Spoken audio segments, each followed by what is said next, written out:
interação entre filamentos, porque aqui no músculo cardíaco é idêntico, tá? Aquele processo de deslizamento, os tipos de contração acontecem exatamente da mesma forma. Então, se não viram, recomendo ver, beleza? O que vai mudar realmente só o potencial de ação, que ele vai ter algumas fases diferenciadas, e também a origem do cálcio, que são os dois pontos mais importantes de comparação entre o músculo cardíaco e o músculo esquelético, beleza? Bombeamento de sangue, porque isso vocês já estão cansados de saber, mas precisamos falar um pouco sobre a anatomia do coração, certo? Dos mamíferos. A gente sabe que o coração ele é um órgão multicavitário, apresentando 4 cavidades no total, 2 superiores e 2 inferiores, 2 no lado direito e 2 no lado esquerdo, certo? Na parte superior temos os átrios, que são divididos em direito e esquerdo, e na porção inferior temos os ventrículos, que temos também o ventrículo direito e esquerdo. O lado direito do coração ele é feito para poder como é que fala? Para conduzir o sangue pobre em oxigênio vindo do corpo, certo? Então, nós temos a desembocadura de duas veias, a veia cava superior e inferior, bem aqui no átrio direito. Esse sangue pobre em oxigênio, ele vai para o ventrículo e pela artéria pulmonar, ele vai até o pulmão para ser oxigenado, certo? Lá ele vai ser oxigenado e volta aqui para o átrio esquerdo através da veia pulmonar, que também tem sua desembocadura aqui. Esse sangue rico em oxigênio vai para o ventrículo esquerdo e vai ser ejetado para o resto do corpo pela aorta, beleza? Essas são as estruturas majoritariamente que vocês precisam conhecer. Além disso, também temos sistemas de válvulas presentes no coração. Essas válvulas são importantes porque elas têm o papel de impedir o refluxo sanguíneo para as cavidades anteriores. Então, temos as atrioventriculares, que separam os átrios dos ventrículos, tanto do lado direito quanto do lado esquerdo. E também temos as semilunares, que separam os ventrículos de suas respectivas artérias. Tá? A intenção é a mesma, é impedir que o sangue retorne para o seu local de origem. Beleza? Também temos estruturas que são especializadas na geração e na condução de potencial de ação no coração. Então, aqui no átrio, lá no teto, perto da desembocadura da veia cava superior, ou veia cava cranial, podem chamar como quiser, temos o nó sinoatrial, beleza? Aqui temos a musculatura, o miocárdio atrial. Aqui, próximo do septo ventricular, nós temos o feixe de His, da comunicação do átrio com o ventrículo direito aqui perto da válvula. Temos o nó do átrio ventricular, e descendo aqui pelo septo, temos o feixe de His, que vai se ramificar na síndrome de Purkinje, de forma que ele fica entranhado, vamos dizer assim, no miocárdio ventricular. Beleza? Dessas estruturas, todas elas, 2 são responsáveis por síntese de potencial de ação, e as outras são de condução ou contração. Então, para a síntese, temos o nó do sinoatrial e o nó do atrioventricular. De condução, temos o feixe de His e as fibras de Purkinje. E para contração, temos o miocárdio atrial e o miocárdio ventricular. Beleza? Miocárdio e tecido muscular é a mesma coisa. Beleza? Só para deixar claro a nomenclatura. Então, aqui temos algumas ondas diferenciais. Eu vou pedir para destacar apenas aqui a do nó do sinoatrial e a do qualquer uma do ventrículo. Beleza? Eu vou explicar melhor sobre elas daqui a pouco. Então, começando falando sobre os tipos de potencial de ação, o coração ele conta com 2 tipos de potencial diferenciados. O potencial de ação rápido, que ele vai ser característico das estruturas contráteis e de condução, certo? Todo o miocárdio atrial ventriculado, feixe de His e das fibras de Purkinje. E temos o potencial de ação lento, que é o característico das células que são capazes de gerar potenciais de ação, que são o nó do sinoatrial e o nó do atrioventricular. Beleza? Eles têm princípios diferenciados, eles têm princípios semelhantes, mas de formas diferenciadas. Tá? O potencial de ação rápida ele vai contar com 5 fases. A fase 0, 1, 2, 3 e 4. Peço que vocês deem destaque aqui no potencial de ação rápido para a fase de número 2, certo? Porque é nela que acontece efetivamente a contração. Então, indo por ordem, iniciamos na fase 0, que é a rápida e grande despolarização, ou despolarização rápida, pode chamar só assim também. O que vai acontecer? Essas células elas vão receber um estímulo, tá? Para que a gente, como você já sabe, o estímulo recebido aqui é uma sinapse elétrica, que eu vou discutir melhor posteriormente. Então, receber o estímulo vai fazer com que o limiar de excitação seja atingido, gerando a abertura dos canais de sódio voltagem dependentes. Beleza? Então, atinge um determinado ponto em que todos esses canais de sódio na membrana se abrem. Isso faz com que haja um influxo de sódio muito intenso, beleza? Então, da mesma forma que ele se abre muito rápido, esse canal, ele também se fecha muito rápido. Então, abriu, entrou aquela quantidade absurda de sódio dentro da célula, ele despolarizou e em um momento que ele estava negativo, ele passa a ficar positivo, a membrana no caso. Beleza? Essa é a fase 0, uma despolarização rápida mediada por canais de sódio voltagem dependentes. A partir disso, esses canais de sódio vão se fechar e vamos ter a abertura dos canais de potássio transiente de efluxo. Nesse momento, vai ter a abertura desses canais que vão permitir a saída de potássio, o efluxo de potássio. Isso faz com que a membrana fique um pouquinho mais negativa. Ela vai continuar positiva, porque o influxo de sódio foi muito intenso, mas ela fica um pouquinho menor. Então, digamos, se ela chegou a valores próximos de mais 40 milivolts, ela vai descer para menos 32, menos 31, perdão, para mais 32 ou mais 31 nessa faixa, beleza? A partir disso, nós vamos ter a abertura de 2 canais diferenciados, que equivale à fase 2, que é o que eu pedi para vocês darem destaque. Temos a abertura dos canais de cálcio do tipo L e dos canais de potássio retificadores retardados, beleza? Então, abrem-se 2 canais de íons diferentes, cálcio e potássio, influxo de cálcio, então o cálcio começa a entrar dentro da célula, e efluxo de potássio, o potássio sai da célula. O que isso gera? Nós temos a entrada de um íon positivo, isso despolarizaria, e uma saída de um íon positivo, o que repolarizaria. Essa saída e entrada ela vai acontecer de uma forma muito equiparada. Então, entre aspas, vai parecer que a mesma quantidade de cálcio que está entrando vai ser a mesma quantidade de potássio que vai estar saindo. Isso faz com que se gere um platô no gráfico, que é exatamente esse platô aqui. Por que é um platô? Porque vai haver uma espécie de equilíbrio no potencial de membrana, devido à entrada e saída proporcional de íons positivos, que é o cálcio e o potássio, certo? Por que é interessante que eu tenha uma fase de platô? Porque se eu deixasse só o canal de cálcio aberto, o que ia acontecer? Ia começar a entrar muito cálcio, a membrana ia ficar muito despolarizada e ela ia parar de funcionar. A carga elétrica ia ficar muito desproporcional. O mecanismo que a gente tem para poder combater isso é justamente a abertura desses canais de potássio. Porque como vai ficar proporcional, vai se manter naquele mesmo valor em que os canais de cálcio devem ficar abertos, certo? E aí eu vou ter um influxo de cálcio intenso, beleza? A partir daí, esses canais de cálcio eles vão se fechar. Quando eles se fecham, vocês percebem que tem uma variação aqui no gráfico, que ele começa a decair de pouco a pouco, tá vendo? Esse é o momento que os canais de cálcio do tipo L se fecham, mas os canais retificadores retardados de potássio continuam abertos. Isso faz com que entramos na fase 3, onde vamos ter o efluxo intenso de potássio, então vai sair muito potássio, os canais de cálcio já se fecharam, eu vou estar colocando muita carga iônica positiva para fora.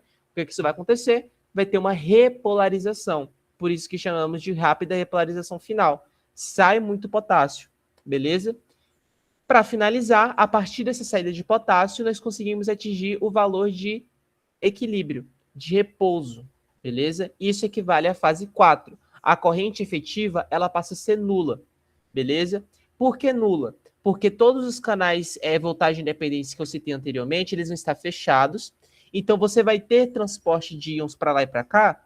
Tem, isso é completamente normal. Mas não vai estar sendo desencadeado por um potencial de ação. Isso é feito pela manutenção básica da célula, beleza? Por isso que chamamos de fase de repouso. Ela entra na sua fase de repouso. Ela não está ativa, ela não está fazendo nada, beleza? Ela não está contraindo.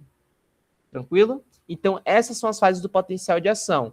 O que eu recomendo guardar? Como a gente sabe que as provas não vão ser abertas, ela não vai pedir para descrever todos os processos. O que vocês vão ter que guardar, então? Saibam o nome, que é muito simples, é equivalente ao que está acontecendo, beleza? É uma despolarização, uma repolarização. Aí você só vai ver qual íon está mediando, beleza? Mas mais do que isso, saibam os íons. Isso é muito importante, tá? Então saibam que na fase 0, quem está mediando é o sódio. Saibam que na fase 1, quem está mediando é o potássio. Saibam que na fase 2, quem está mediando são o potássio e o cálcio. E na fase 3 e 4 é o potássio, beleza? É importante saber os íons, saibam os nomes dos canais.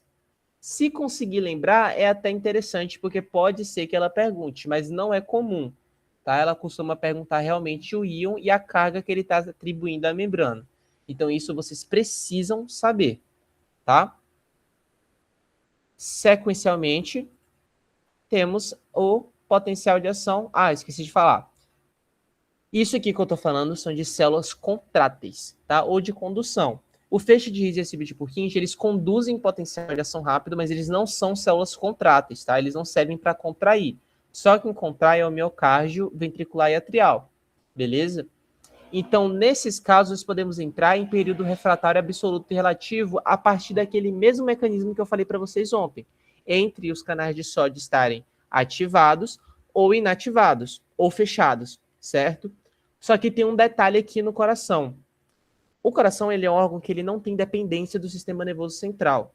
Dependência em que sentido? Ele não precisa da despolarização feita pelo sistema nervoso, ele não precisa de neurotransmissor para poder desencadear um potencial de ação, já que ele tem o seu mecanismo de automatismo cardíaco. Porém, ele é regulado pelo sistema nervoso central. E essa regulação, ela está acontecendo a todo momento, tá? Isso vai acontecer se você está sentado, se você, ao momento que você levanta, numa inspiração que você faz mais intensa, tudo isso regula a frequência cardíaca para manter o fluxo sanguíneo em uma determinada faixa estável, certo? Por que eu estou falando isso? Porque o período refratário relativo do coração, ele é mais comum de receber estímulos mais fortes do que o da musculatura esquelética, certo? Por quê? Porque eu preciso aumentar a frequência cardíaca. E é assim que eu aumento. Então, no momento que vocês estão sentados, explode uma bomba do lado de fora. Percebam que é quase instantâneo que a frequência cardíaca aumente, certo? É o sistema de luta ou fuga, a ativação do sistema nervoso simpático. É isso que está sendo mostrado aqui. Quando você tem um desencadeamento de uma atuação simpática, você vai ter uma geração de diversos potenciais de ações, um emendado no outro. Só que detalhe, quando são emendados um no outro, você aumenta a frequência cardíaca e existem mecanismos para manter o processo de ejeção adequado, tá? Eu não vou falar sobre isso porque é fisiologia, mas é interessante que vocês saibam. Porém, eles começam a ficar muito curtos, tá vendo? Um muito próximo do outro. Mal acaba um potencial de ação, já vem outro. Isso é uma característica muito específica do coração, tá? Esse processo de período refratário relativo, pelo fato de que ele vai estar sempre sendo emendado um potencial de ação no outro. Detalhe, esse acoplamento de potencial de ação, ele só vai acontecer no relativo. Não tem como induzir um potencial de ação no período refratário absoluto. Tá? Se isso acontecer, é a arritmia na certa. Beleza? Então, durante a fase 2 aqui da fase de platô, percebam que está sempre em período refratário absoluto. Eu não posso estimular, eu consigo encurtar, mas estimular nesse momento aqui não dá. Beleza? Isso é muito, muito importante. Tá? Seguindo, temos o potencial de ação lento. O potencial de ação lento ele vai ser característico das células do nodo sinoatrial e do nodo atrioventricular, que são os responsáveis pela geração do potencial de ação. Ele tem um princípio muito simples. A nível de biofísica, pelo menos, é muito simples. Lá na fisiologia, começar a adentrar e destrinchar muito mais. O potencial de ação lenta ele só tem 3 fases. A fase 0, a fase 3 e a fase 4. Não confundam.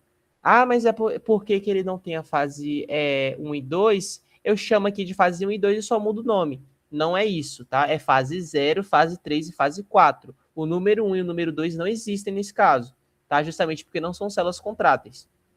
Na fase 0, vai ocorrer uma despolarização também, comum. Só que qual é o detalhe aqui?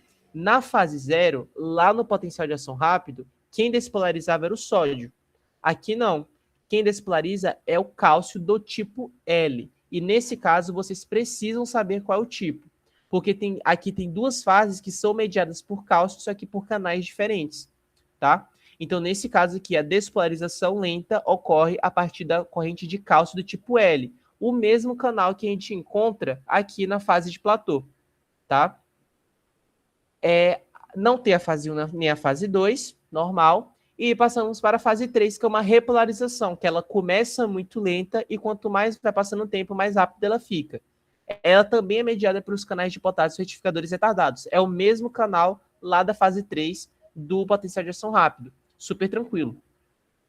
Aqui que entra o ponto-chave do potencial de ação lento. A fase 4. Se na fase 2, se no potencial de ação rápido, eu falei que vocês têm que saber a fase 2, aqui vocês precisam saber a fase 4, beleza? Por quê? É a fase 4 que permite o processo de automatismo cardíaco. A falta de necessidade que o coração tem de precisar do sistema nervoso central para gerar um potencial de ação, beleza? Então, o que acontece aqui? Eu vou passar pela repolarização, tranquilo, meu potencial de ação ficou negativo. O que acontece? O potencial de repouso das células do nódulo sinoatrial e do nódulo atrioventricular não é fixo. Ele não fica parado esperando o próximo estímulo. Ele começa a aumentar sozinho. Como que ele aumenta isso? Aqui no nível de biofísica, eu vou falar que são os canais de cálcio do tipo T que fazem isso. Não é totalmente verdade. Esse aumento leve que temos é primeiro iniciado pelos canais HCN, conhecidos pelas correntes Fanny, beleza? Que são correntes de influxo de sódio e potássio ao mesmo tempo. Não precisa saber disso, tá? É só um detalhe aí para situacionar. Mas o que vai acontecer? O potencial de ação passou pela repolarização e ficou negativo. Ele não vai ficar negativo, ele vai começar a ficar positivo de pouquinho em pouquinho. Então ele vai começar a fazer isso aqui, ó. Então ele subiu, despolarizou, repolarizou, beleza. O normal era ele parar aqui. Mas ele vai começar a fazer isso, ó. Na verdade, ele tem que ficar mais negativo para poder ficar melhor para vocês entenderem. Ele estava negativo, aí ele ficou positivo, aí ele começou a ficar negativo. Beleza, ficou negativo aqui. Ele vai começar a fazer isso aqui, ó. Aumenta de levinho, de levinho, de levinho, de levinho. Pronto. Bateu o limiar de excitação. Gerou um novo potencial de ação. E isso é sequencial, tá? Quem que determina isso? A corrente de cálcio do tipo T. Então, o fato do potencial de repouso não ser fixo e ele ser muito próximo do limiar de excitação faz com que esse pequeno influxo de cálcio permitido pelos canais de cálcio do tipo T gerem um novo potencial de ação. Então, eu não vou precisar de um neurotransmissor. O próprio nódulo sinoatrial consegue fazer isso sem a necessidade de estímulo neural, beleza? Então, é isso que vocês precisam saber, que a corrente de cálcio do tipo T, ela faz com que o potencial fique um pouco mais positivo durante a fase de repouso, até que o limiar de excitação seja atingido, e aí eu volto aqui para o início, para a fase 0. Eu abro os canais de cálcio do tipo L, passo pela repolarização, abro os canais de cálcio do tipo T, alcanço o limiar de excitação, eles se fecham, e aí abre o L, e é sequencial, beleza? Isso é potencial de ação lento. É muito simples de compreender a nível de biofísica. É só isso mesmo. Automatismo cardíaco é só isso. Fica mais complicado quando a gente chega lá na fisiologia, porque tem outras coisas para poder conversar sobre. Beleza? Então, se atentem a isso. Quando forem estudar sozinhos, olhem a fase 2 do potencial de ação rápido e olhem a fase 4 do potencial de ação lento. Beleza? A chance de cair alguma coisa em cima de potencial de ação cardíaco está nisso.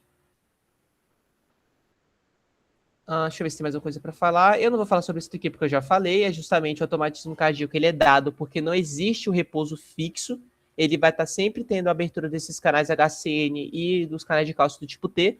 E vai ser atingido esse valor de limiar de excitação, tá? E aí, beleza. Tá, mas o potencial de ação foi gerado no nódulo sinoatrial, que ele é o marcapasso cardíaco majoritário.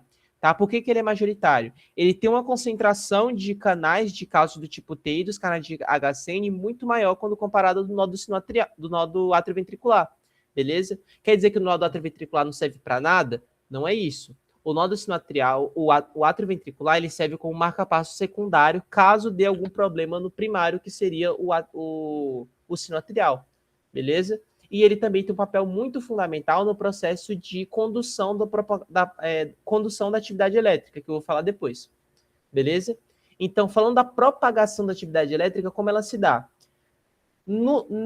Os cardiomiócitos, eles têm entre si discos intercalares, certo? Discos intercalares são quase como funcionamentos de membrana. É como se a membrana de um integrasse na membrana do outro, certo?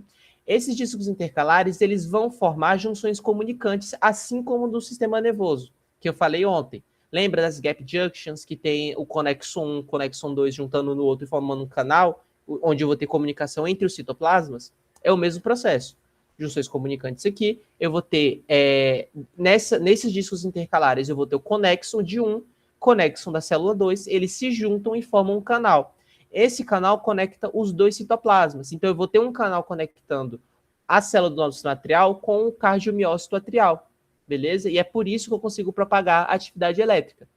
A gente chama isso de sincício funcional.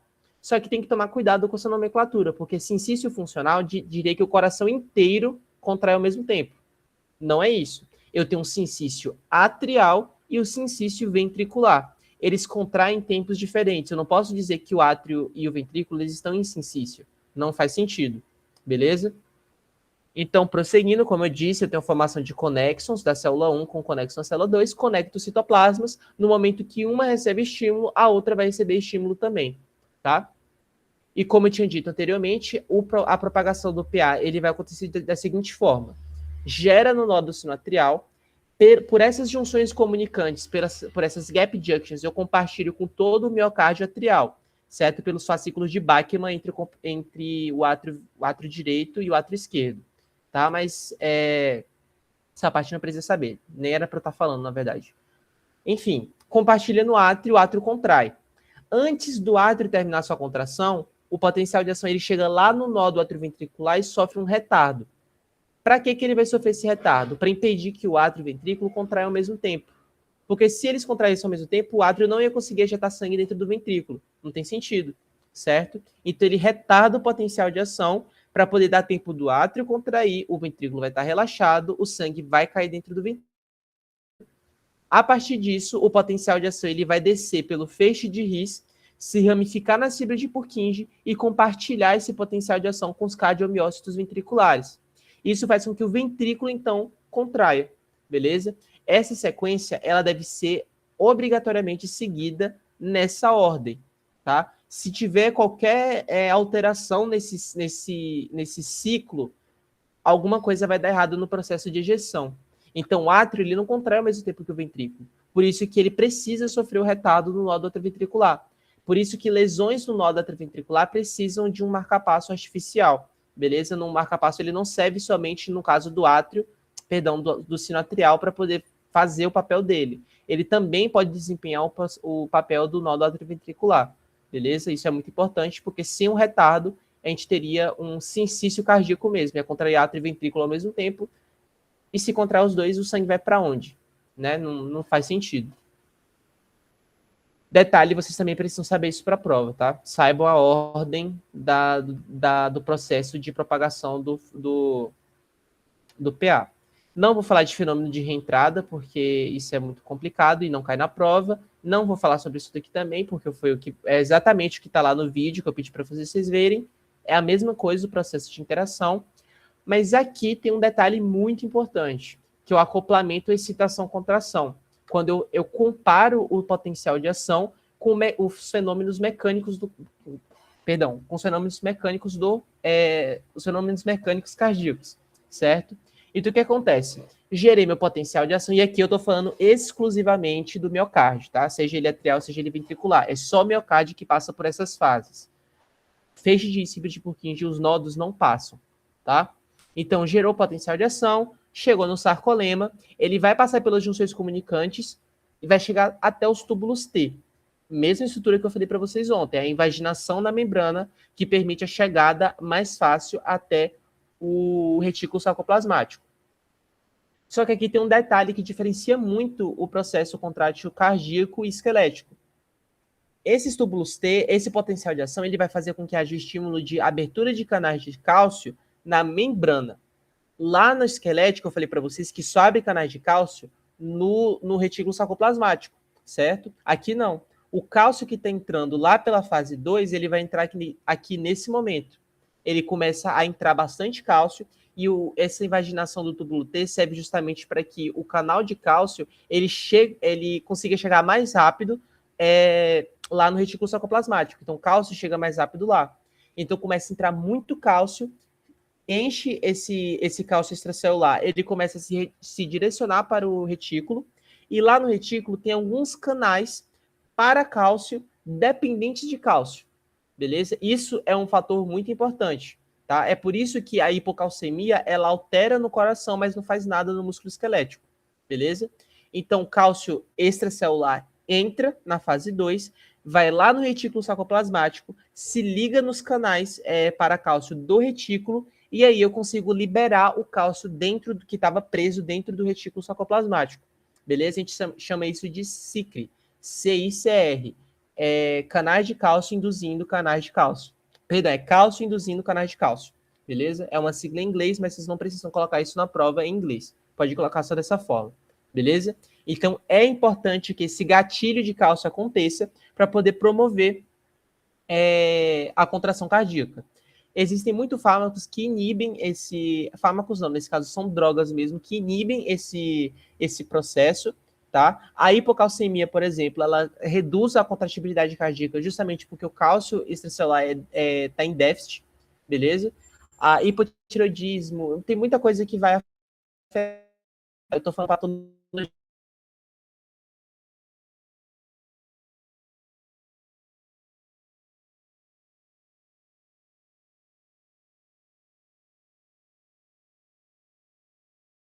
Esse cálcio que vai ser utilizado para contração e vai passar por todos aqueles processos idênticos que eu falei para vocês na musculatura esquelética e que eu pedi para vocês verem no vídeo, beleza? Então é a mesma coisa que vai acontecer.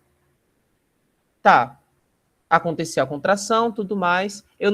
Detalhe, esses canais de cálcio no sarcolema e no retículo sarcoplasmático, eles têm nomes, tá? Só que eu não acho que eu vou falar, não vou falar de nomes para vocês, porque senão vai ficar muito complicado, enfim, não precisa, porque ela não vai cobrar isso. Marcos, licença. Pode falar. Desculpa te cortar, a Mariana pediu para você explicar de novo. Eu acho que o computador dela travou. É qual parte? Acho que é a parte a parte que você acabou de falar sobre as fases da contração do miocárdio. Ah, perfeito. Então, o cálcio, ele vai entrar durante a fase 2 naqueles canais que estão no sarcolema, certo?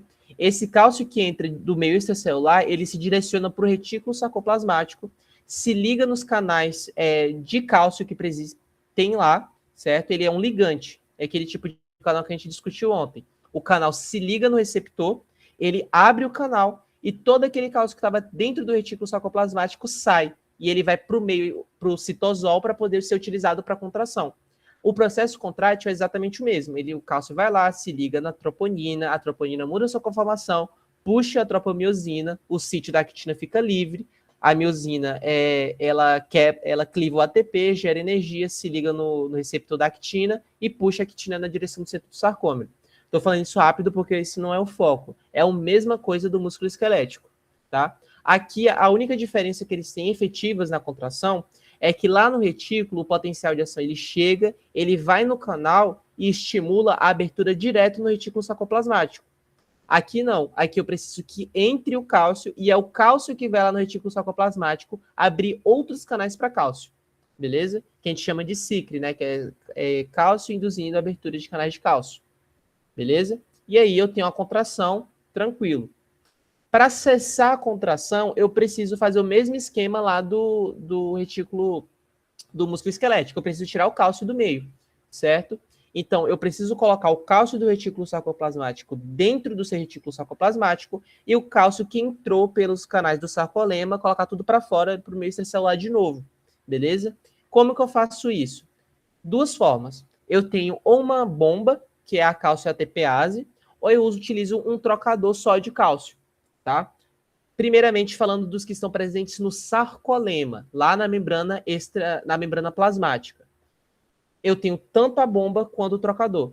Então, a bomba, o processo, você já sabe. Cliva ATP, ela muda sua conformação e transporta o cálcio contra seu gradiente de concentração. Lembrando que o cálcio ele sempre vai estar muito mais rico no meio extracelular, certo? Então, aqueles canais que eu falei da fase 2, eles são canais de difusão mesmo, são canais proteicos.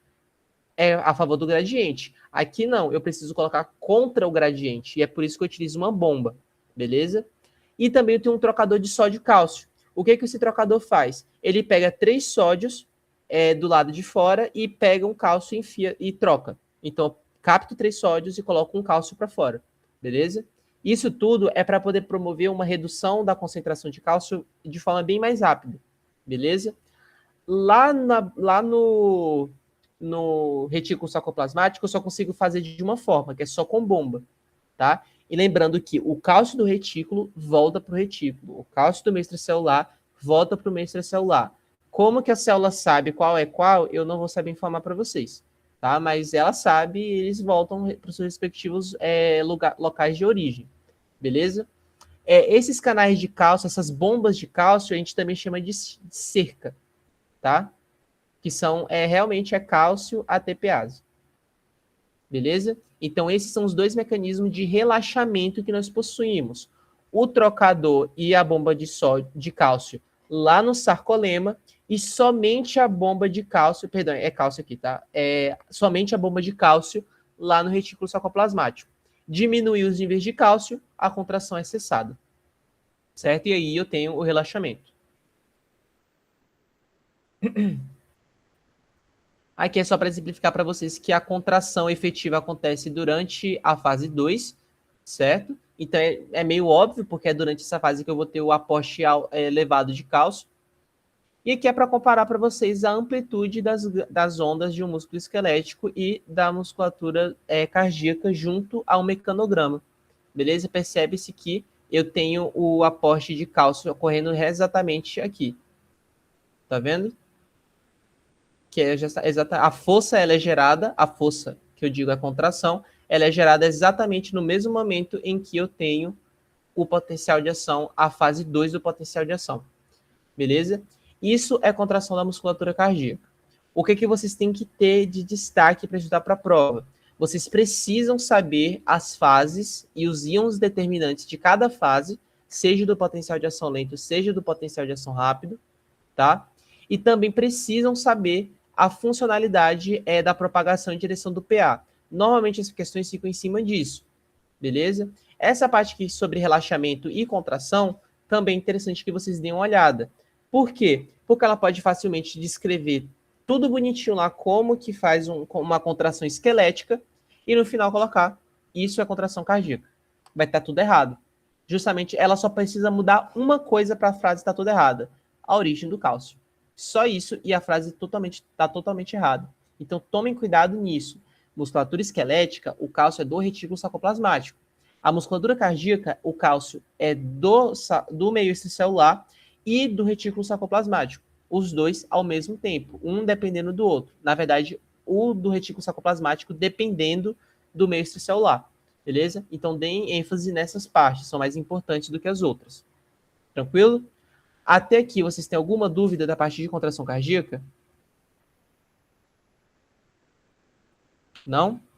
Perfeito. Então, a gente vai seguir para... Eu não acho necessário falar. E eu também já falei das válvulas com vocês agora há pouco. Beleza? Só vou ressaltar a nomenclatura. Válvula atrioventricular, temos duas, separando átrios dos ventrículos. Do lado direito, nós temos a válvula tricúspide. Do lado esquerdo, temos a válvula mitral, que também é conhecida como dicúspide, beleza? Entre o ventrículo direito e a artéria pulmonar, nós temos a válvula pulmonar. Entre o ventrículo esquerdo e a artéria aorta, nós temos a válvula aórtica. Essas válvulas, elas têm a sua abertura determinada por variação de pressão intraventricular, beleza? Não é intraatrial, tá? É sempre intraventricular, porque o ventrículo ele é majoritariamente mais espesso do que o átrio. Outro ponto, nas avaliações que a gente utiliza para poder determinar esses gráficos, nós sempre tomamos a referência do ventrículo esquerdo, tá? Então, assim, se você chegar na prova e falar a válvula atrioventricular vai estar aberta, a válvula semilunar vai estar aberta, tá certo. Se você falar a válvula mitral está aberta, a válvula aórtica está aberta, também está certo. Se você falar a válvula tricúspide e a válvula pulmonar sozinha, sem citar as outras duas, aí está errado. Porque o parâmetro do gráfico é o lado esquerdo do coração. Por que é o lado esquerdo? Porque o lado direito, ele só precisa impulsionar sangue até ali no pulmão. E o pulmão e o coração são órgãos vizinhos, ele não precisa fazer tanta força assim. Já o ventrículo não, o ventrículo esquerdo, ele precisa impulsionar o sangue de forma que ele vença a pressão arterial oferecida pelas artérias de todo o corpo. beleza? Então, se vocês pegam o coração, a musculatura ventricular, ela é muito mais densa do que a atrial. E no caso do lado esquerdo, é muito mais densa do que a do lado direito, tá? Isso é um fator importante também para vocês, que vocês precisam saber. Então, já falei sobre as válvulas, que é o que importa, vocês sabem o nome das câmaras, beleza. Vamos pular essa parte aqui que eu gosto de falar no final. E aí podemos avaliar o eletrocardiograma. O eletrocardiograma, ele é um exame utilizado para poder avaliar o desempenho elétrico do coração. Por que eu preciso avaliar o desempenho elétrico? Porque eu sei que uma atividade elétrica, ela precede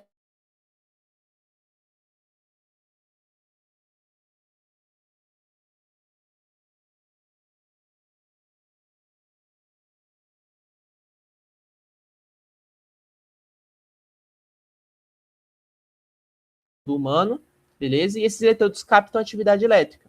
Como que eles captam? O meio extracelular é um meio que conduz a atividade elétrica de forma muito boa. Ele é um meio muito bom para conduzir a atividade elétrica. Por isso que eu consigo ver, ou melhor, o aparelho consegue determinar a atividade elétrica justamente porque o meio extracelular ele é bom para fazer isso, beleza? O eletrocardiograma ele é composto por ondas, por intervalos e por complexos. Na verdade, por um complexo, beleza? Então, de ondas, nós temos a onda P, a onda Q, a onda R, a onda S e a onda T. QRS forma um complexo. Por que forma um complexo? Porque tudo isso daqui, ela vai descrever a despolarização ventricular, beleza? Então, vamos na ordem para ficar mais fácil. A onda P, ela equivale à despolarização dos átrios. Então, ela precede a contração atrial, beleza? O complexo QRS, ele precede a despolarização ventricular. Então, eu sei que assim que forma o complexo QRS, o ventrículo vai lá e contrai, beleza? Por que eu tenho 3 ondas? Porque o ventrículo, ele recebe o potencial de ação em momentos um pouquinho diferentes. Primeiro, eu tenho uma recepção no septo ventricular, depois eu tenho a recepção no ápice ventricular, e por último, eu tenho a recepção na base ventricular. Por isso que são 3 ondas formando uma despolarização única, beleza? E a onda T, ela equivale à repolarização ventricular. Então, ela está precedendo o relaxamento, beleza? Não preciso falar dos intervalos, porque ela não vai cobrar, ela nem cobra eletrocardiograma, para falar a verdade, porque isso aqui é muita fisiologia para vocês entenderem. Isso aqui que eu estou falando não é nem um terço, não é nem 1% do que é um eletrocardiograma. Eu estou sendo muito, muito, muito singelo mesmo, beleza? Então, o que de ideia para vocês saberem é só saber. Onda P despolariza o complexo QRS, repolarização dos ventrículos, onda T, repolarização dos ventrículos. E não tem uma onda para repolarização dos átrios, porque ela acontece exatamente ao mesmo tempo que a despolarização dos ventrículos. E como o ventrículo ele tem uma densidade muito maior, o fenômeno elétrico dele inibe, ou na verdade não inibe, ele omite o do átrio. Então o eletrocardiógrafo não consegue ver, ele não consegue verificar essa variação elétrica determinada pelo átrio, beleza? E aí entramos efetivamente no ciclo cardíaco, beleza? O ciclo cardíaco nada mais é do que diversos eventos elétricos e mecânicos que acontecem repetidamente que vão resultar na ejeção e no enchimento ventricular, certo? Então, eu gosto de começar primeiramente pela contração ventricular isovolumétrica, que vai acontecer aqui na fase B, tá vendo? O que eu consigo verificar aqui? Eu tenho o aumento da pressão, certo? E o que vai estar acontecendo com as válvulas? Fechadas. A válvula aórtica e a válvula mitral, lembrando que eu estou pegando como referência o lado esquerdo do coração. A válvula aórtica e a mitral elas estão fechadas, certo? Para justamente evitar que o sangue saia. Então, nesse momento aqui, o ventrículo ele vai estar lotado de sangue. Ele está muito cheio, certo? E o que eu preciso fazer? Eu preciso que a pressão dele aumente para ele vencer a pressão oferecida pela artéria aorta. Dessa forma, eu formo um gradiente de pressão necessário para que o sangue presente dentro do ventrículo saia e vá para a artéria aorta e seja disseminado pelo corpo, beleza? Então, a pressão começa a aumentar, mas o volume fica fixo. Ele não tem variação de volume justamente porque as válvulas estão fechadas, não tem para onde o sangue ir, beleza? Isso é a contração ventricular isovolumétrica. Válvula mitral e válvula aórtica fechadas, pressão aumentando, volume constante, beleza? A partir disso, eu entro na ejeção ventricular rápida. Então, nesse pontozinho aqui, eu abro a válvula aórtica, o sangue ele sai com tudo na aorta e eu tenho um aumento da pressão momentaneamente, beleza? Então, o sangue que estava ali dentro do ventrículo ele é ejetado com muita força dentro da artéria aorta, tá? Tanto que ela dilata nesse momento e forma parecendo... Não é a mesma coisa, tá? Mas ela, o princípio é a mesma coisa de aneurisma, mas você tem o distendimento da parede do vaso, beleza? Mas não é patológico, pelo amor de Deus, só para vocês terem visualizar a imagem de como fica, porque eu já mostrei a imagem de um aneurisma para vocês, tá? Enfim, então ejeta com tudo, e o que vai acontecer aqui? A válvula mitral, ela vai continuar fechada, a aórtica está aberta, a pressão ela aumenta e o volume diminui, beleza? Na fase D, o que acontece? Eu tenho ejeção ventricular reduzida. Aquele sangue que saiu com tudo dentro da artéria aorta, ele começa a ser conduzido numa menor velocidade, certo? E aí a pressão ela começa a diminuir de pouquinho em pouquinho e o volume também continua acompanhando. Só que a válvula aórtica ainda está aberta. O sangue ainda está saindo do ventrículo, beleza?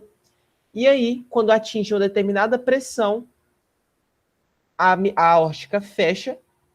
E aí eu tenho o início da relaxamento ventricular isovolúmico, na verdade, não é isovolumétrico, tá? Então, relaxou, passou por esse processo, o sangue foi ejetado, está indo para o corpo, perfeito. A válvula aórtica se fecha, como que vai estar tudo nesse momento? O volume está baixo, porque eu ejetei tudo, e a pressão ela vai estar ligeiramente alta, certo? E aí eu entro no relaxamento ventricular isovolúmico. A pressão começa a cair, a mitral e a aórtica se mantêm fechadas e o volume é constante. É ao contrário, a relação do relaxamento para a contração é inverter a pressão. Lá na contração a pressão aumenta e aqui no relaxamento a pressão diminui. Então, de novo, mitral e aórtica fechadas, pressão diminuindo e volume constante, um volume baixo e constante. Tranquilo? Para que eu preciso fazer com que essa pressão diminua? Porque o átrio sozinho, ele não consegue formar um gradiente de pressão necessário para conseguir fazer o sangue sair. Então, o que eu faço? Eu relaxo o ventrículo. Porque se eu não consigo mexer em um, eu mexo no outro. Beleza? Então, o ventrículo relaxa. Isso vai fazendo com que a pressão caia, até que em um determinado momento ela abra a válvula mitral. Quando a mitral abre, o sangue desce do átrio com tudo dentro do ventrículo. Então, todo aquele sangue que estava armazenado cai dentro do ventrículo. Esse é o processo de enchimento ventricular rápido. Percebam que eu tenho até uma pressão ficando um pouquinho mais negativa. Tá vendo? Então, no enchimento ventricular rápido, eu vou ter a mitral aberta, a aórtica fechada, o volume aumentando e a pressão ficando um pouco mais negativa. Beleza? Mas tá, o átrio, mesmo que eu encha o átrio todo, ele não é o suficiente para encher o ventrículo. E aí eu entro no processo de diástase, ou enchimento ventricular reduzido, são sinônimos. O que acontece nesse momento? O sangue que está chegando pela veia pulmonar, ele passa pelo átrio e cai direto no ventrículo, porque a mitral vai estar aberta. O átrio, ele já tudo que estava armazenado enquanto o ventrículo estava contraído, já caiu dentro do átrio, dentro do ventrículo, beleza? Então, começa a encher mais devagar, a pressão vai começar a ficar um pouco mais alta, até que ela atinja o valor de fechamento da mitral novamente, reiniciando o ciclo. Só que um detalhe que esqueci de mencionar. Nesse enchimento ventricular reduzido, sangue está vindo direto pelo átrio, certo? Passa pelo átrio e cai no ventrículo. Em um determinado ponto, gerou potencial de ação, propagou ali pelo átrio e ele vai contrair. Esse último pouquinho de sangue que fica dentro do átrio, ele ejeta sob pressão dentro do ventrículo. É essa ejeção sob pressão que forma o valor necessário para fechar a mitral e reiniciar o processo. Beleza? Então, aqui no enchimento ventricular reduzido, eu tenho um acoplamento com a sístole atrial. Lembrando que o átrio e o ventrículo são estruturas diferentes, não são associadas em quesito de estar acontecendo uma coisa em um, obrigatoriamente está acontecendo uma coisa no outro. Beleza? Então, no enchimento ventricular reduzido, ele já está se preparando para a sístole atrial. Ejetou com força, volta para a contração ventricular isovolumétrica. Beleza? Então, novamente, como é que vai estar as válvulas aqui? No enchimento ventricular reduzido, mitral aberta, aórtica fechada, volume aumentando, só que de forma mais devagar, e a pressão ela vai estar baixa. Beleza? Isso que vocês precisam saber de ciclo cardíaco. Todas as fases são importantes, ela pode cobrar qualquer uma delas. Tranquilo? Saibam como está cada um dos 4 fatores que eu falei para vocês. Como está a mitral, como está a aórtica, como está a pressão e como está o volume. Beleza? Esses 4 pontos vocês têm que saber para cada uma das fases. Beleza? Lembrando que na ejeção ventricular rápida e ejeção ventricular reduzida, a rápida, a pressão ainda está aumentando. Na reduzida, ela começa a diminuir. Mesmo princípio no enchimento ventricular. No rápido, ele fica um pouco mais negativo, a pressão fica um pouco menor. No reduzido, a pressão começa a aumentar gradativamente. Beleza? Isso vocês precisam saber. Isso aqui é repetindo tudo que eu falei. A gente volta lá para cima para falar um pouquinho sobre as bulhas e também sobre o sopro cardíaco. As bulhas nada mais são do que barulhos feitos pelo coração, certo? Nós temos 4 bulhas principais, na verdade temos só 4 bulhas. A primeira e a segunda são escutáveis, a terceira ela é auscultável e a quarta você no máximo vê no ecocardiograma, beleza? Então, a primeira e a segunda bulha, ela vai equivaler respectivamente ao fechamento da mitral e tricúspide e fechamento da pulmonar e aórtica. Quando que elas vão acontecer? Meio óbvio, se a mitral e tricúspide está fechando, eu vou ter o quê? Início do relaxamento ventricular isovolumétrico. Ela acontece exatamente quando da bulha ocorre a contração ventricular isovolumétrica, certo? Primeira bulha. A segunda bulha equivale ao fechamento da aórtica e da pulmonar. É o quê? Deu a bulha, começou o relaxamento ventricular isovolumétrico. Então, percebe que todos esses processos que eu falei para vocês aqui aconteceram entre tum, tá. Isso é um ciclo cardíaco inteiro, tá? Que é o que a gente escuta se você colocar o ouvido aí no coração. Lembrando que escutar, você escuta com os ouvidos, auscultar, você ausculta com a maquinaria especializada para isso, que no caso é o estetoscópio, beleza? A terceira bulha, ela vai acontecer a partir do enchimento passivo do ventrículo, que acontece na diástase, beleza? E a quarta, ela equivale à sístole atrial. Quando o átrio contrai, ele faz barulho. Só que, assim, a amplitude da onda sonora é muito baixa. Então, é quase impossível você escutar isso daqui. A primeira e segunda bulha, qualquer estetoscópio vagabundo você vai conseguir escutar também, ao escutar no caso. A terceira bulha, se você tiver um Litma muito bom, aí você consegue escutar também, beleza? E ouvido, além do Litma ser bom, você precisa ter um ouvido muito treinado, tá? A primeira bulha não, a segunda não, é bem tranquilo, beleza?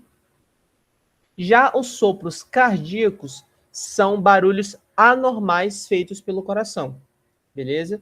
O que isso quer dizer? Todo sopro cardíaco, ele é patológico, beleza? Sempre vai ser patológico. Ele pode acontecer por diversos motivos. Ele pode ser pode ser por uma insuficiência das válvulas, pode ser por uma estenose, enfim. Na insuficiência da válvula aórtica, por exemplo, a gente escuta tuntash, tuntash, e na mitral é tunstá, beleza? É isso que vocês vão escutar. Isso, claro que a sonoplastia aqui é uma bosta, mas vocês entenderam o princípio, beleza? E o que eu queria falar mais com vocês é basicamente isso, gente. Ciclo cardíaco, infelizmente, é a matéria da biofísica que você tem que decorar. Não tem jeito. Não tem uma dica que eu posso dar para vocês sobre o que é importante aqui. O ciclo cardíaco inteiro é muito importante. Ela pode cobrar qualquer uma das fases, beleza? Então, vocês precisam saber os 4 parâmetros que eu falei para vocês. Pressão, como tá as 2 válvulas e o volume, beleza? Para cada uma das fases. O eletrocardiograma, ele não tem tanto importância assim, porque é muito difícil ela cobrar isso. Deem uma olhadinha, saibam onde acontece cada onda, beleza? Esqueci até de mencionar isso, mas comparando com o eletrocardiograma, é meio óbvio. Se o complexo QRS precede uma contração do ventrículo, ele vai acontecer na contração ventricular isovolumétrica.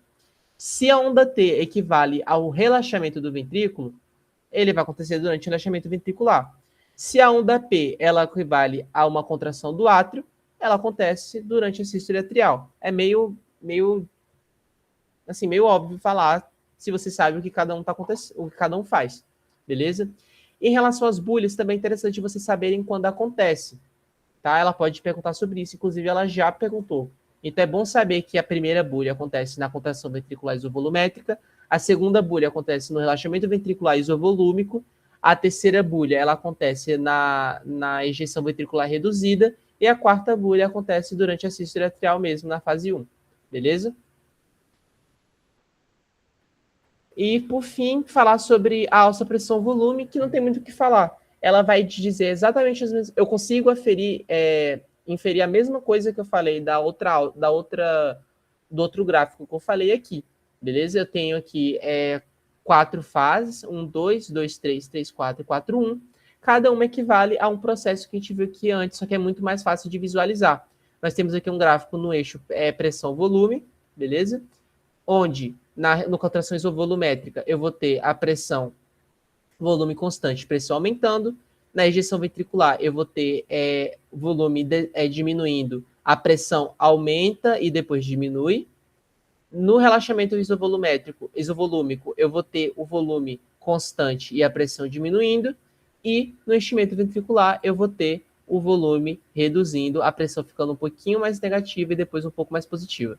Beleza? É muito fácil de você verificar uma alça pressão-volume se você sabe todas as outras fases. Porque eu consigo editar exatamente tudo olhando só isso aqui.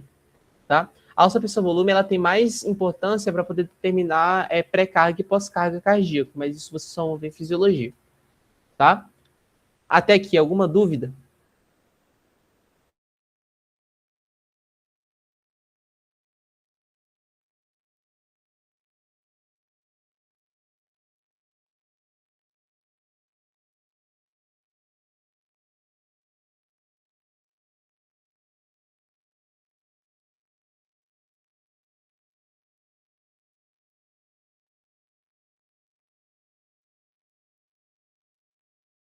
Enfim, gente. Como não tem mais dúvida, a gente passa então para hemodinâmica. Já estou quase terminando, tá? Não vou tomar muito tempo de vocês. Hemodinâmica, ela cai no mesmo... Cara, assim, o que eu recomendo para vocês não esquecerem nessa fase final para ciclo cardíaco? Flashcard, gente. Flashcard ajuda muito, muito, muito, muito. Tá? Se vocês não gostam de fazer flashcard na mão, abaixa o Anki, baixa...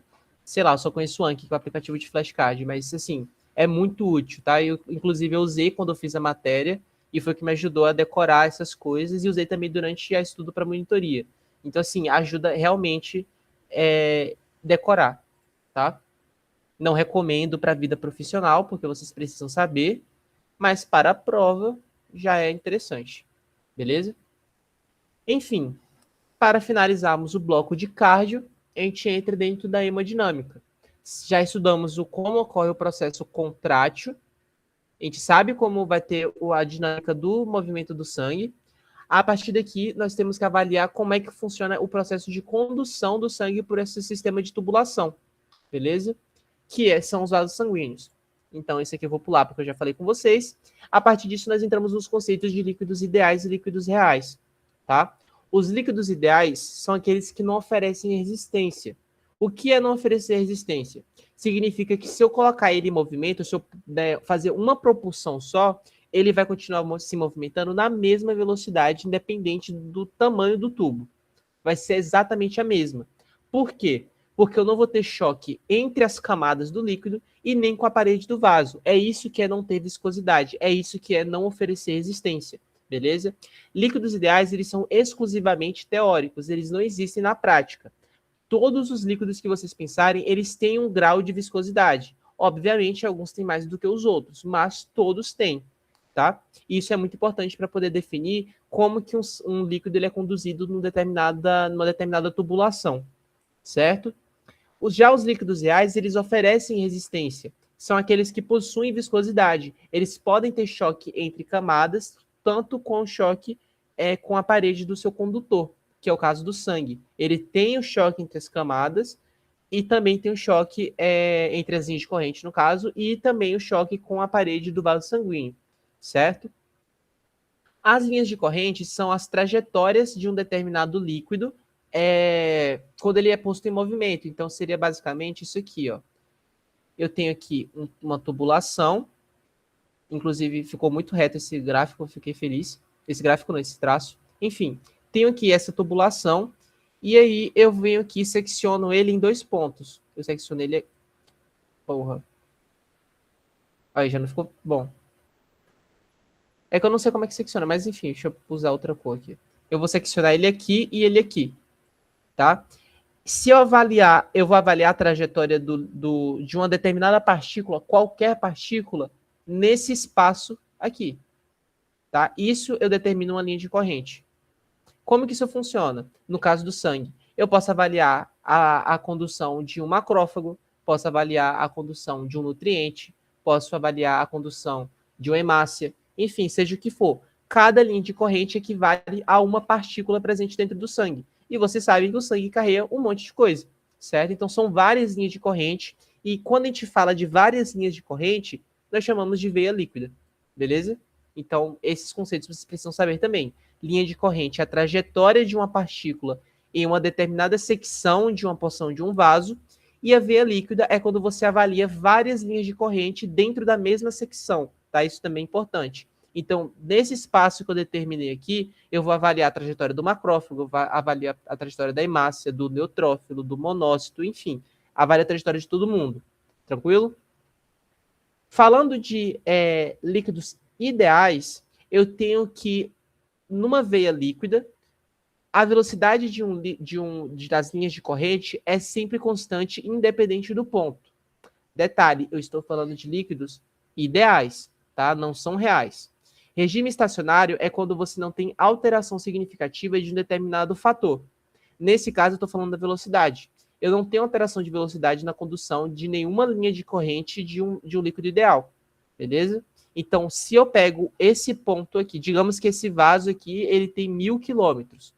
Se eu pego no quilômetro 1, no quilômetro 10 e no quilômetro 1000, a velocidade vai ser exatamente a mesma coisa. Não muda, tá? Porque ele não oferece resistência, ele vai ser conduzido pela mesma velocidade por toda a extensão do tubo.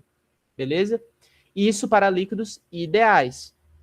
A partir disso, eu posso determinar a equação do fluxo, que eu não vou destrinchar a equação com vocês, porque vai demorar demais, então eu só vou chegar aqui no fundo, que a equação de fluxo é dada por fluxo é igual à área de secção-transição de um vaso vezes velocidade, certo? Por que isso aqui é importante? Porque vamos pensar agora nos líquidos reais, vamos pensar no sangue, certo? Pensando somente no sangue, o que vai acontecer? A velocidade não é constante, isso é fato, tá? Porque o sangue é um líquido viscoso. Porém, ele tem um volume circulatório em regime estacionário. O que é isso? Significa que a quantidade de sangue presente no corpo, ela é fixa. Tá? É claro que eu estou dizendo numa situação em que o indivíduo está saudável e ele não está tendo nenhuma hipovolemia, por exemplo. Tá? Então, normalmente um humano ele tem entre 4 e 5 litros de sangue entre essa média aí, não vou lembrar exatamente se é isso, mas eu sei que é entre 4 e 6. Acho que é 4 e 5, na verdade. Enfim, não importa. Saibam que o volume é fixo, beleza? Só que o volume sendo fixo, o fluxo ele varia em diferentes estruturas do corpo, certo? Para isso, nós temos um mecanismo compensatório, que seria a relação entre a área e a velocidade de condução do líquido, do sangue, beleza? Que deixa o fluxo, não deixa ele idêntico, mas deixa ele estável, certo? Percebam que a variação de fluxo em vasos de grande calibre e em vasos de calibre minúsculo são muito parecidos, certo? Inclusive, o fluxo no capilar, que é um vaso de pouquíssimo calibroso, ele é maior do que nos outros. O que acontece aqui? A aorta e a veia cava, na verdade, eu vou pegar só a aorta aqui para poder ficar mais fácil, mas o princípio é o mesmo para a veia cava também. A aorta ela tem uma área muito reduzida, certo? A aorta ela se limita ao coração. Não sei se vocês já viram o coração, não sei se é anato 1, é anato 2, eu não me recordo disso agora. Mas vocês conseguem ver a aorta perfeitinha lá. E aquilo ali é só ela mesma, ela não se ramifica para fora do coração. No caso, a artéria aorta em si, ela se ramifica nos seus outros processos, certo? Mas a aorta em si mesmo, ela só tem aquele pedacinho ali. Porque qual é o interesse da aorta? Ela não quer trocar, ela não quer fazer troca gasosa. O princípio dela é condução. Ela só quer impulsionar o sangue para o corpo, beleza? Por isso que a área dela não precisa ser alta. O que precisa ser alta aqui é a velocidade. a velocidade tem que ser muito alta, beleza? Para conduzir o sangue para todo o corpo. Pegando agora o capilar. O capilar ele não está com interesse de conduzir em alta velocidade. A função dele é trocar. A troca dele é feita diretamente com a célula. Então ele se ramifica muito, ele fica muito, muito fino, certo? Ele vai se ramificando. Então nós temos vasos de grande calibre, que tem a aorta, vai descendo o calibre, chegando nas arteríolas, até formar um capilar, certo? O capilar é a estrutura mais fina de vaso que a gente tem no corpo. É ele que troca efetivamente. Ele precisa estar em contato com todo o tecido de todos os órgãos do corpo. Ele precisa ter contato direto. Por isso que ele é tão extenso. Mas, em compensação, a velocidade dele é muito baixa. E é muito interessante que a velocidade realmente seja baixa. Porque, nesse tempo, eu consigo ter o processo de troca gasosa ou de diapedese, beleza? Então, a troca gasosa vai ser a transposição do gás do sangue para o tecido ou vice-versa, e a diapedese é a migração de células sanguíneas para outra parte do corpo, para um tecido. É tipo um macrófago sair do vaso e ir para o tecido, beleza? Esse é o processo de relação que é muito interessante, porque é um mecanismo compensatório que mantém um fluxo ideal e também diz respeito à função de cada um desses vasos, beleza? É isso que essa equação de fluxo aqui vai dizer para a gente. Também temos o trabalho contra a pressão. Lembra, esse slide que ele está errado, tá? Nem era para ele estar aqui. É trabalho contra a pressão. Por quê? O coração, quem que é a bomba do corpo? A bomba principal é o coração, certo? E o coração ele precisa vencer a pressão das artérias para poder impulsionar o sangue. Por isso que a gente tem essa equação aqui, que é a equação de trabalho, certo? Trabalho cardíaco, que é igual a pressão vezes volume. Se eu tiver aumento da pressão ou aumento da volemia sanguínea, eu aumento o trabalho cardíaco, porque ele vai precisar vencer mais de uma coisa para poder impulsionar o sangue. Se a pressão arterial fica muito alta, eu vou ter que fazer um trabalho cardíaco elevado para poder vencer a pressão e, consequentemente, injetar o sangue. Se o volume sanguíneo fica muito alto, eu preciso aumentar a força contrátil para poder conseguir impulsionar todo esse volume cardíaco. Beleza? Então, hipervolemia ou hipertensão causa aumento do trabalho. Hipovolemia, hipotensão causa redução do trabalho. Beleza? É isso que essa fórmula quer dizer. Já o teorema de Bernoulli, ele vai ser o princípio da conservação da energia mecânica na condução de um líquido ideal, que é só para justificar aquilo que eu falei para vocês lá em cima, certo? O teorema de Bernoulli ele indica que a energia mecânica total ela é dada pela somatória da energia cinética, da energia potencial de pressão e da energia gravitacional. O que isso quer dizer? Pensando no líquido ideal, a gente cai nesse princípio que eu mencionei aqui para vocês anteriormente. Eu tenho aqui a secção de um vaso. Na verdade, nem vou falar vaso, de um condutor. Esse condutor, eu vou ter energia mecânica aqui, aqui e aqui. Eu vou ter a energia cinética aqui, aqui e aqui. A energia de pressão aqui, aqui e aqui, e a gravitacional também. O que é o princípio, o teorema de Bernoulli diz sobre isso? Eu sei que a energia cinética no ponto 1, no ponto 10 e no ponto 1000 são iguais. Eu sei que a energia potencial de pressão no 1, 10 e 1000 são iguais. Eu sei que a energia gravitacional no 1, 10 e 1000 também são iguais. O que isso quer dizer? Que a energia mecânica total é igual, independente do ponto que eu pegar para análise. É por isso que a velocidade é constante, porque não tem perda de energia mecânica. Beleza? Pensando agora no líquido real, no sangue, o que eu tenho como característica? A perda de energia, vinda da viscosidade, certo? Então, primeiro ponto, eu descarto a energia gravitacional na nossa equação, porque o corpo ele está sempre sob a mesma gravidade, beleza? Na linearidade nós estamos em 9,8, mas se eu aumentar ou diminuir a altitude, vai variar também. Isso aí vocês sabem, isso é princípio física de ensino médio, tá?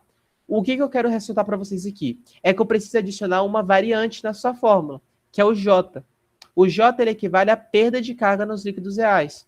Então, a energia cinética mais energia potencial de pressão mais a energia perdida é igual à energia mecânica. Beleza? Isso para líquidos reais. É por isso que eu não posso afirmar que vários pontos do vaso ele vai ter com energia mecânica idêntica, beleza? Por isso que as linhas de corrente não têm a mesma velocidade, tá? Outro ponto também que é importante salientar é que o trabalho cardíaco ele favorece a conservação da energia mecânica compensando a perda de carga, tá? Então eu poderia adicionar mais um fator aqui, que é o W. Normalmente a Michelle não cobra isso, mas isso existe, tá? Isso aqui é um princípio do teorema de Bernoulli, que a gente tem uma compensação entre esses dois fatores aqui, tá? Aqui é uma relação de constrição de vaso, onde a gente tem uma variação de fluxo, mas eu não acho interessante falar disso antes de falar da equação de Poiseuille, tá? Essa daqui é a forma de condução laminar do sangue, beleza? De um líquido real. Nós temos a condução em forma de parábola.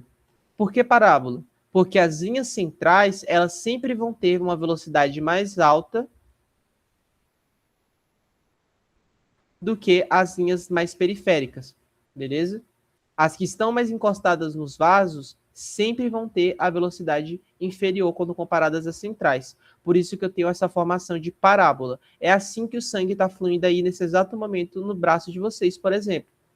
Eu fui específico no braço porque existem regiões do corpo que tem fluxo turbulento normal, tipo a aorta. A aorta ela tem um fluxo turbulento porque a velocidade é muito alta, beleza?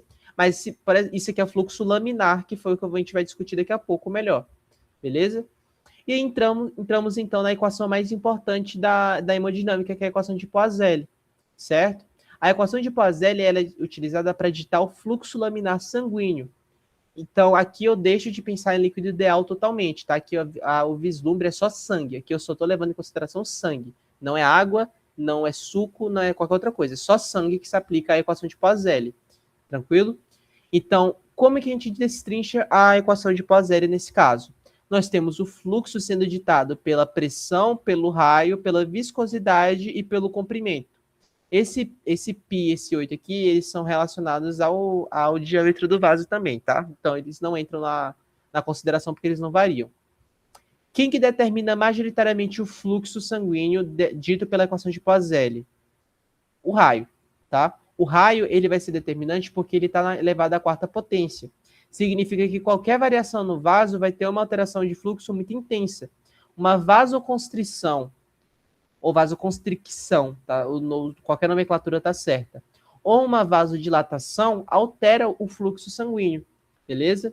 Vasoconstrição deixa o fluxo reduzido, vasodilatação deixa o fluxo elevado, tá? É um mecanismo diretamente proporcional mesmo. Aumentou o raio, aumentou o fluxo, vasodilatação.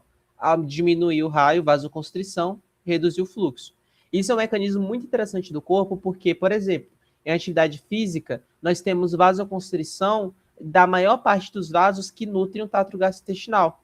Então, o próprio corpo faz constrição nesses vasos para o sangue rico em oxigênio ser direcionado para as estruturas que importam naquele momento, que é o músculo esquelético e o cérebro, beleza?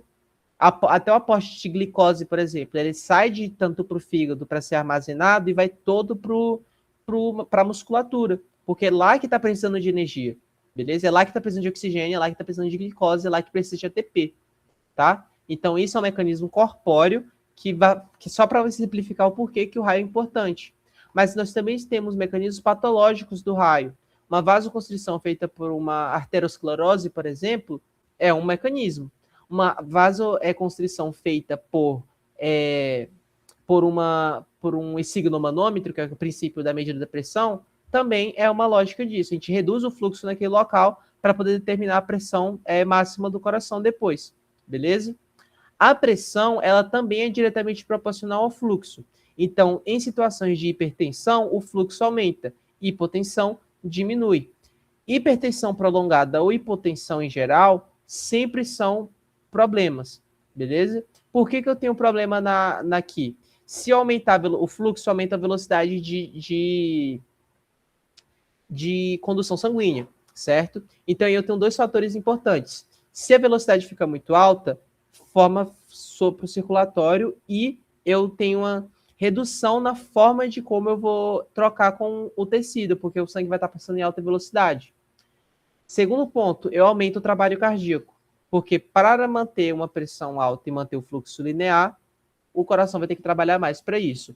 A longo prazo não é interessante, porque eu posso desenvolver hipertrofia do músculo ou insuficiência das válvulas.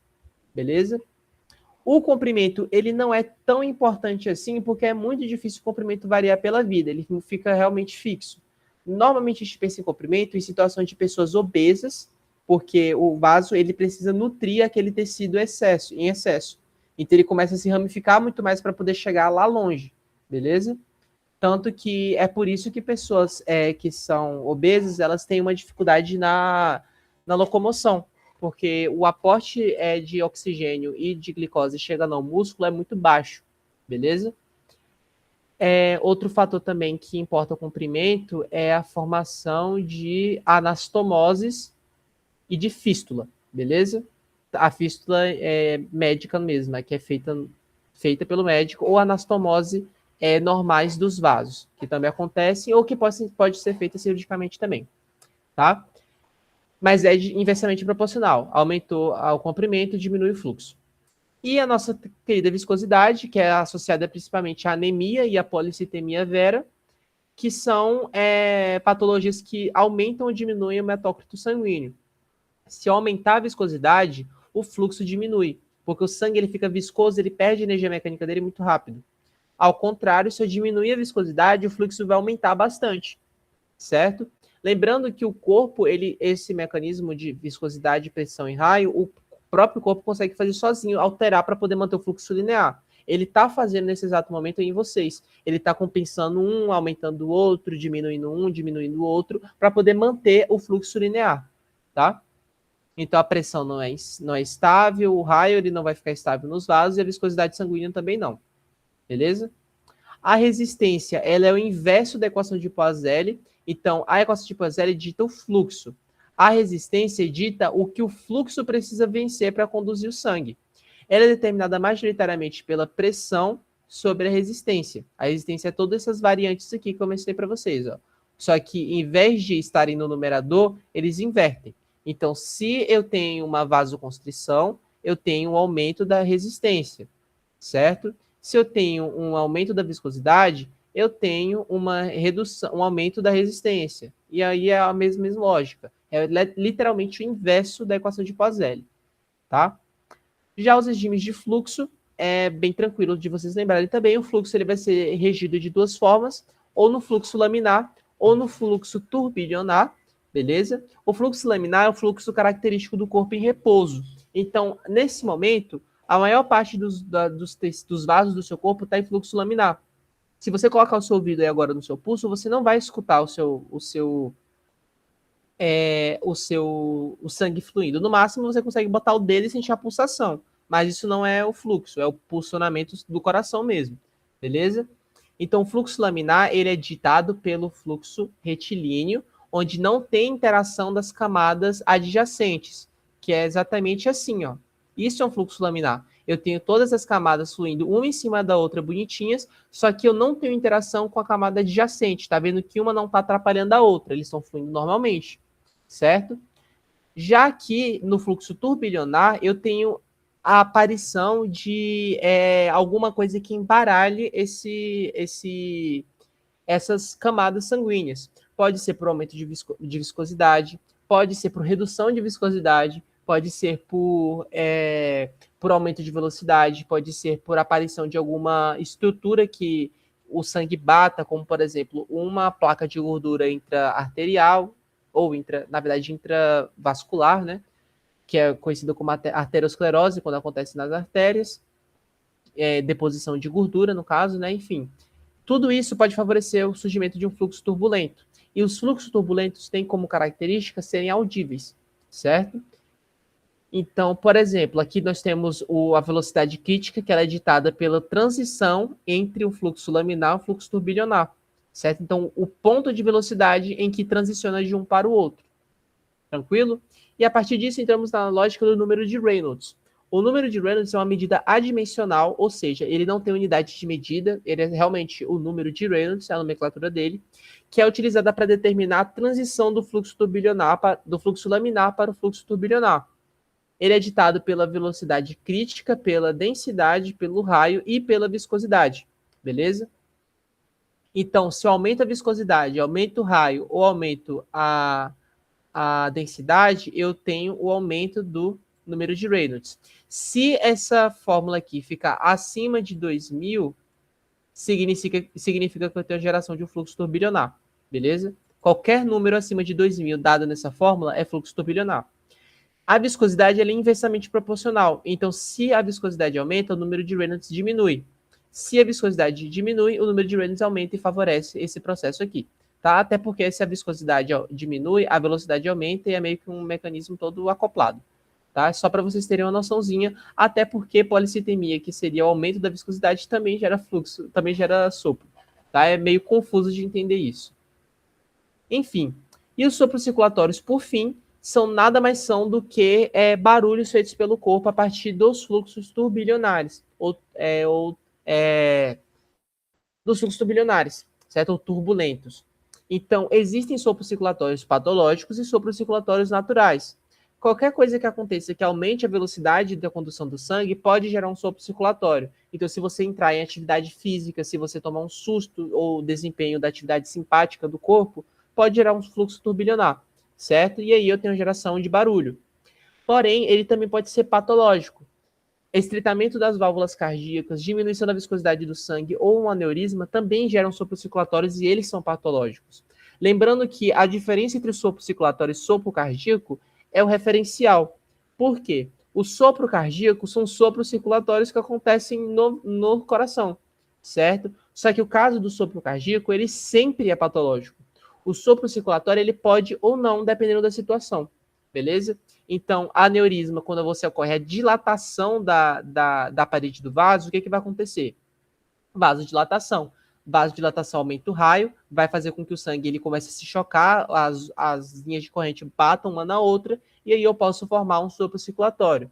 O estreitamento das válvulas cardíacas estão associado basicamente a elas não abrirem ou fecharem adequadamente. E aí você tem refluxo do sangue, que pode gerar barulho também. Tá? E a diminuição da viscosidade nada mais é do que aumento da velocidade mesmo da condução sanguínea, o que gera sopro cardíaco, sopro circulatório, perdão. Beleza? E o mecanismo da medida da pressão arterial é a proposta da aula prática, isso aqui você já sabe, eu não acredito que eu precise mencionar novamente. Beleza? O que é L? E, desculpa, eu não estava vendo o chat. Deixa eu ver aqui. L.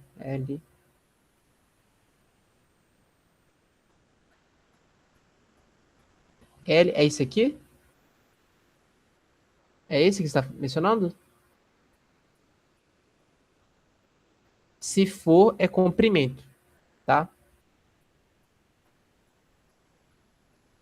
L é comprimento, eta é viscosidade, R é raio, π ele está associado à circunferência, o 8 também. P é pressão, e é isso. Beleza?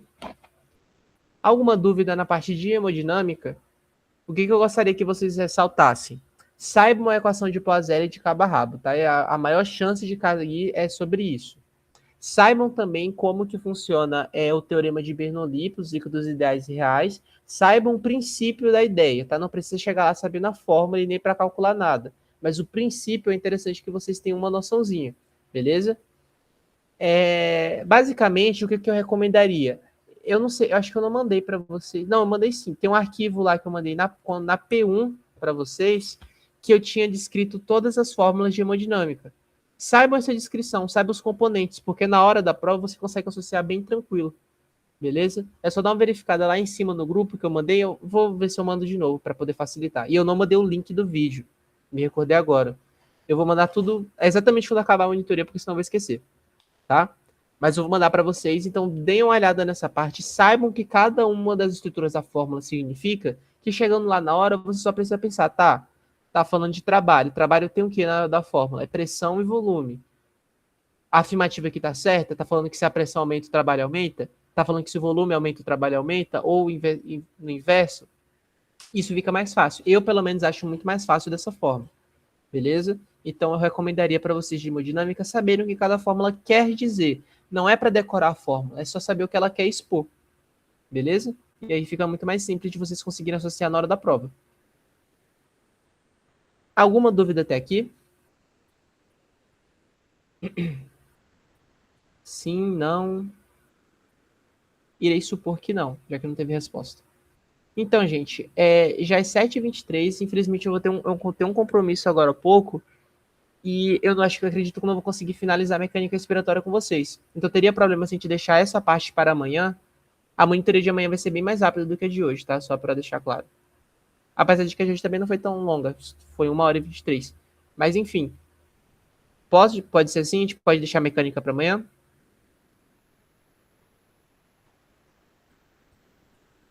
Perfeito. Então, amanhã a gente vai no mesmo horário, umas 6 horas, beleza? A gente vai finalizar a mecânica, transporte de gases e radiação, e eu vou deixar algumas questões para vocês responderem, tá? Lembrando que não deixem de mandar mensagem caso tenha alguma dúvida, qualquer tempo de hoje para amanhã, durante o dia, durante a noite, não importa, tá? Mandem as dúvidas.